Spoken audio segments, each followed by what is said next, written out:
and good evening. We'll open up to in-person questions first for Coach. When you put Jayson back in, so that might be intent to get to 50 in the fourth? Not at all, honestly. We were getting a little ISO heavy, stagnant there. We've obviously had our troubles closing, so let's get him back in and try to finish the game. Why was he able to get going so well? Aggressive from the start. It's obviously a different game when shots fall, and takes the ones that he always takes, and you're not going to stay in that slump forever. And obviously, he got off to a really good start, but it was a little bit of what they do defensively that we exploited, but also him coming out aggressive with the mindset to not only settle for jump shots, get downhill and get to the basket. Got some easy ones early, and looked like the basket obviously opened up for him. At what point did you kind of realize that he really had to go? I mean, I felt that I don't really check the stat sheet like the assistants do during the game.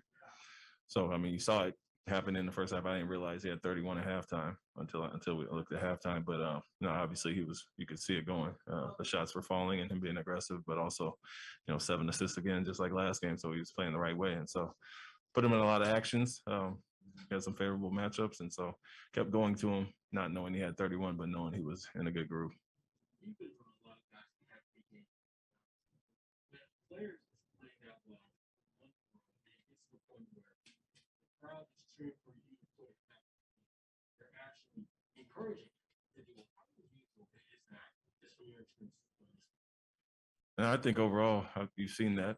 Obviously, there's a lot of green in the crowd as well, so it's a lot of Celtic fans in the building. But I didn't even know what he had when he went back in. It was just a matter of us finishing the game, and so we wanted to get him a break, obviously, going into the fourth. And if we would have extended it, great. If not, he came back in and did what he did. But I really blank out the crowd. Honestly, I don't hear or see a lot, and going with what we go with. So that didn't have any impact on what I did there. I think it was just more so the flow of the game. But you do see that on the road.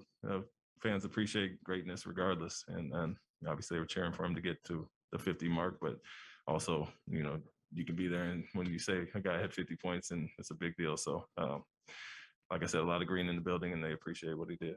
You're able to get Marcus back into this game. Your initial thoughts on how he did. Yeah, solid. He's been what he's been all year, and he settles us down at times. Knows when the guy is going and who to get some shots for, and just obviously the defensive presence, toughness, and mentality he brings to the team. That's invaluable. You challenged Paul there with about 2.5 or so in the second quarter, which seems like an unusual time to call a challenge. But you went on an 8-0 run after that. What was your thinking there? Why was that the spot you wanted to challenge? It was kind of early.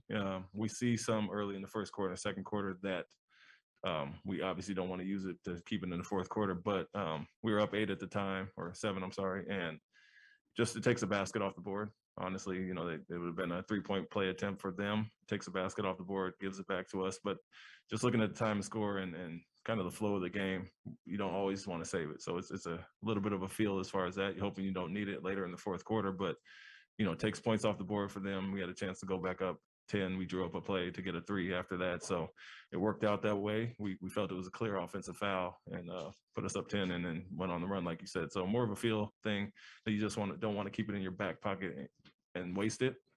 But at the same time, if it's just going to be a side out of bounds or something like that, you won't waste it at that time in the game. But it did take a basket off the board. You're looking at Jayson on a daily basis. The cuts there. What do you see in the time? Because people always say can be special.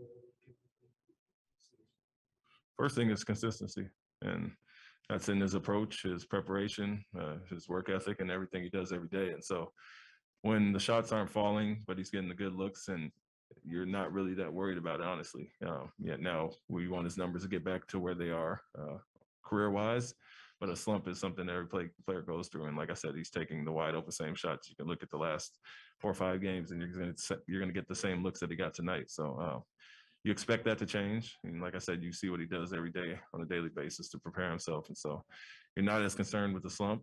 It's just more so playing the right way. And he was doing that. It's a mix. It's not just settling for jump shots, but obviously when you get it going, the rim opens up. But getting downhill like he has in the last few games, tonight, only 6 free throws, but he was attacking last game, got 14, and then 7 assists both times. So he's mixing it in well, shooting the jump shot. When those numbers fall, you know, you had 30 something last game, obviously, or 27 last game. That'd be in the 30 range if you knock down some threes, and that's what happened tonight. Defensively, I think the Wizards started shot 30%. Only 87 points, I guess, what did you got there? Yeah, it felt solid. It felt like we did a good overall job. Other than some transition baskets that they got in that second quarter due to some poor shot selection and some turnovers, felt like we guarded well. Obviously, 45 and 42 in 2 halves is a great job there. But felt like we were connected on this right page. Made it tough on guys. Beal had a pretty tough night overall. You know, he's going to end up with his numbers with 7 for 17 from the field is a good job on him. And so felt like our physicality was better tonight, and then we maintained it overall and upped it in the second half to only hold them to 42. Coach, got a Zoom question back here from Mark Murphy, please. Hi, Ime. Early in the third, they cut your lead to 11 points, and then Jayson came back, scored, I think, the next 4 points, and your team took off from there.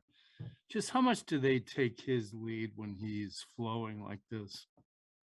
Yeah, it was evident that not only the coaching staff and the plays we were calling and drawing up were to get him and keep him going, but guys on the court are looking for him as well. Obviously, he's hunting the ball at that point too. But like I said, it's the scoring, but it's also just making the right plays. And you know, back-to-back nights when he has 7 assists, back-to-back games, I'm sorry, when he has seven assists, but only 1 turnover is great basketball, let alone the 51 points. And so he understands every night the crowd is going to probably be there. They started to blitz him, and then from there you're just playing, you know, numbers on the backside, 4-on-3, and guys are being aggressive and getting open shots. And when they fall, nights like tonight happen, but he's playing the right way, sticking with staying the course for the most part with what he always does, and not getting rattled by a few game shooting slump. So credit to him to stay with it and stay confident, believe in himself, and these nights are going to happen when you do that.